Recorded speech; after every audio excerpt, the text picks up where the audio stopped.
Greetings YouTube, Joe here with Culination Media, and welcome back to another episode of The Legend of Zelda, Ocarina of Time. This is episode number 32, and in this episode, we begin at the Great Fairies fountain on the inside of the Death Mountain crater. And of course, we're going to be playing the Zelda's Lullaby here in order to make the Great Fairy in this fountain appear like so. And at this Great Fairies fountain, we're going to be getting an upgrade for our magic meter, and it's going to be pretty awesome. Welcome, Culination. I am the Great Fairy of Wisdom. I'm going to enhance your magic power. Receive it now. So, what is this enhancement, quote-unquote, going to do for us? Essentially, it's going to be doubling our magic meter. So instead of that short little green bar on the left-hand side of our screen under the hearts, we're going to have a huge one that pretty much goes the length of our heart containers. So that's pretty cool, especially once we get into using the elemental arrows and more magic spells. We will need a longer magic meter, otherwise it would just deplete itself way too quickly. When battle has made you weary, please come back to see me. But of course we're never going to do that because we never visit these fairies more than once. Anyway, that's all we have to do here in the Death Mountain crater. We need to head back to the Temple of Time next. Okay, so when you come back to the Temple of Time for the first time after becoming an adult, which is what this will essentially be because I haven't actually been back here, you'll be met by Sheik. And this is very important because you actually learn a song. You destroyed the wicked creatures that haunted the temple and awakened the sage. But there are still other sages who need your help.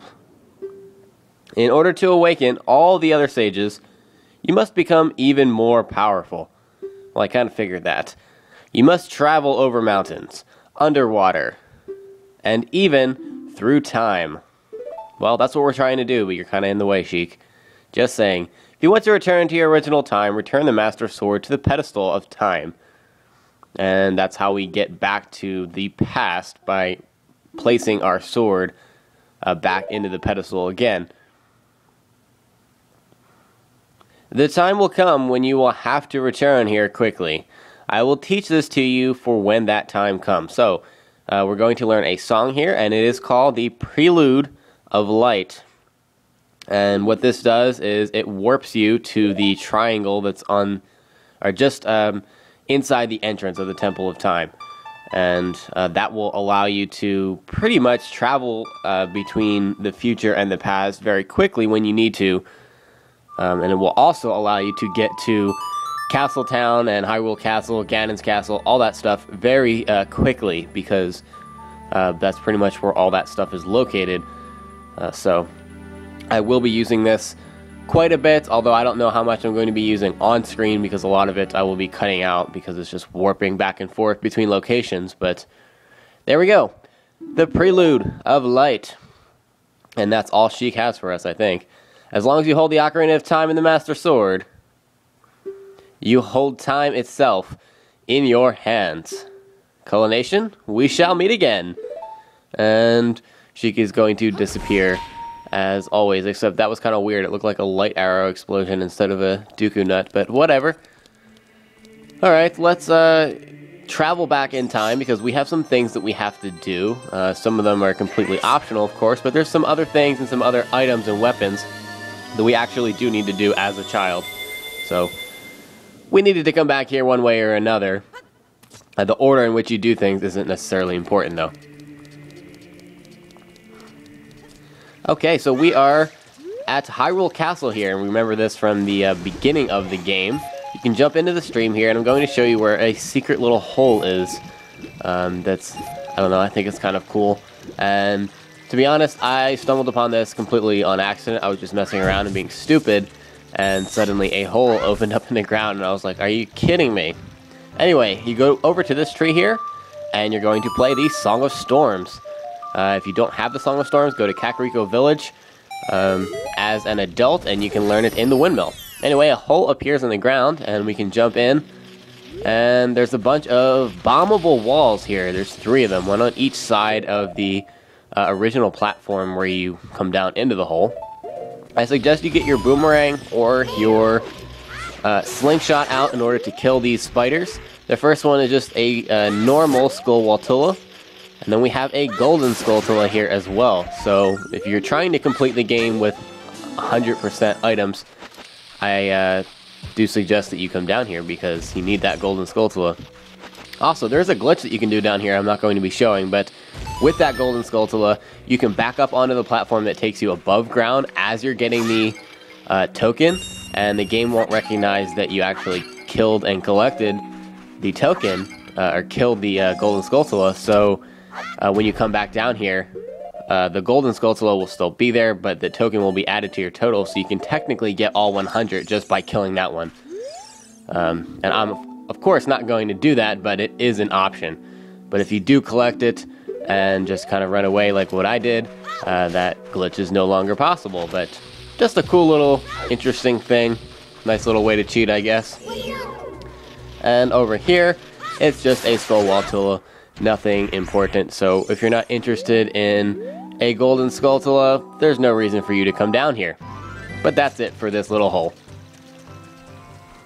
Alright, we're back in Kakariko Village, and we're going to be visiting the House of Skulltula because we have enough golden Skulltula tokens in order to free another guy here. Usually, it frees them every 10. And this guy's going to give us the Giant's Wallet, so now we can carry up to 500 rupees. Alright, our next stop is on the Oars River. Get rid of that cuckoo there because I don't need him. And Navi will turn green on this log right here, so you're going to want to get your Ocarina out.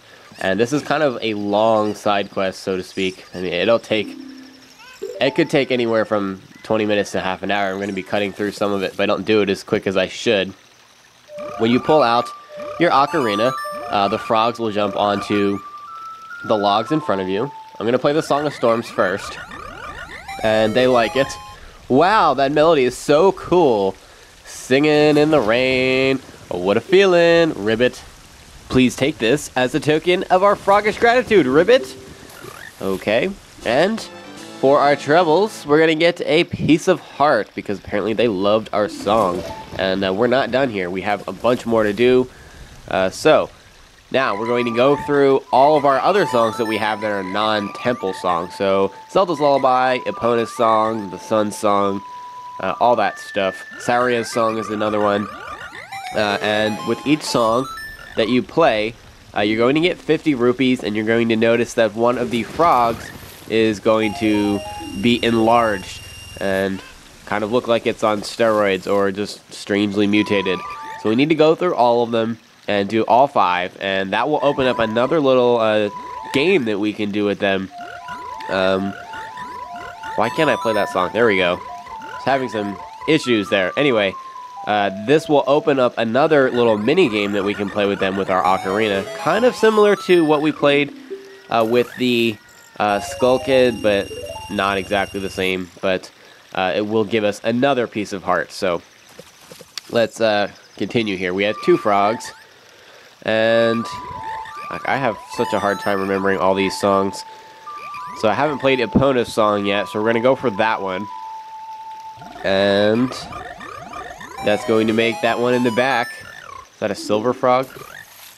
Anyway, it's going to make him get enlarged. The cool part is that you get 50 rupees for each frog, and there's 5 frogs. So, I mean, that's 250 rupees. So, it's kind of awesome. Especially if you just got the Giant's Wallet, like what I did. You can fill a good portion of the wallet up, which is cool. The problem becomes that in Ocarina of Time, there just really isn't that many things to use the money for, so rupees are kind of essentially useless. It's not like it is in Majora's Mask, but oh well. Alright, so what do we have? One more left? I forgot about the Song of Time, so I didn't mention that one. That is another song that you can play for them. And the last one that we're going to be doing is the Sun Song. And that's going to make the last frog grow. And they actually won't tell you anything at this point. They'll give you 50 rupees, and now you need to pull out your Ocarina again for a 6th time. Look at us, we're all huge frogs. We are the world-famous, fabulous 5 froggish tenors. Ribbit! That is a tongue twister if I've ever heard one.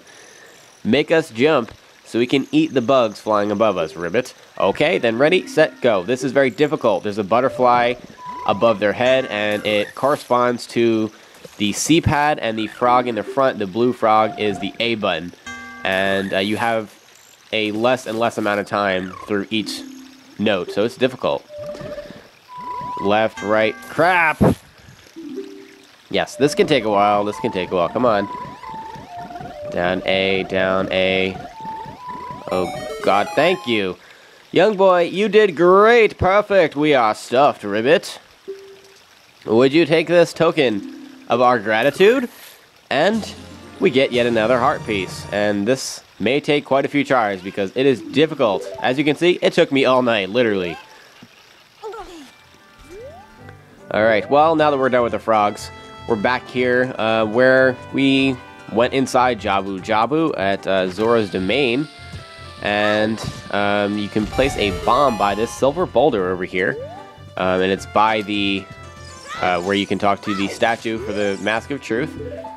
And they say that you can swim faster by continuously pressing B, and that's actually true. I didn't know that until not that long ago, and you actually do swim faster if you repeatedly mash the B button. Anyway, we've found and uncovered yet another fairies fountain, so we're going to play the Zelda's Lullaby here to awaken the Great Fairy here, and we're actually going to get another magic spell, which is awesome. And that's going to leave us with just one more magic spell to get in the game, and we don't get that until we get into the desert by the Desert Colossus. But that'll be quite a few episodes down the road.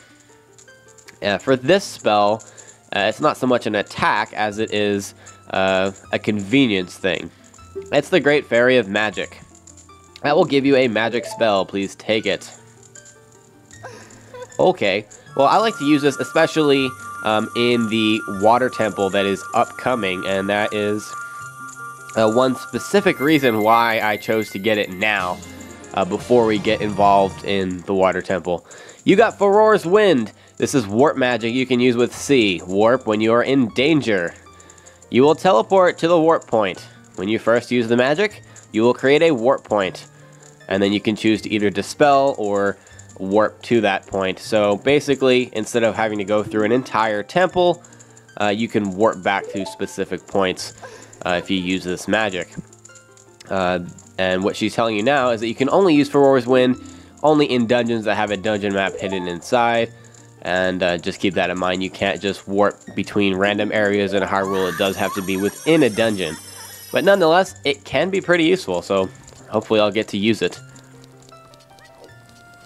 We're back in Kakariko Village, and instead of going in the order that the game wants us to go, we're going to be going a little bit out of order here.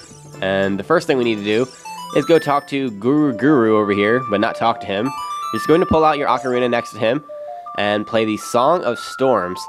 And if you remember correctly, when we learned the Song of Storms as an adult, he said that some crazy kid came here and played the song and it messed everything up, all that stuff. So we want to do that because this is actually going to turn on the windmill and make it go kind of crazy. As you can see, it's raining outside now. And somehow, that's also going to drain the water out of the well. And for some reason, it doesn't fill up with the rain, but that's okay. Zelda logic, right?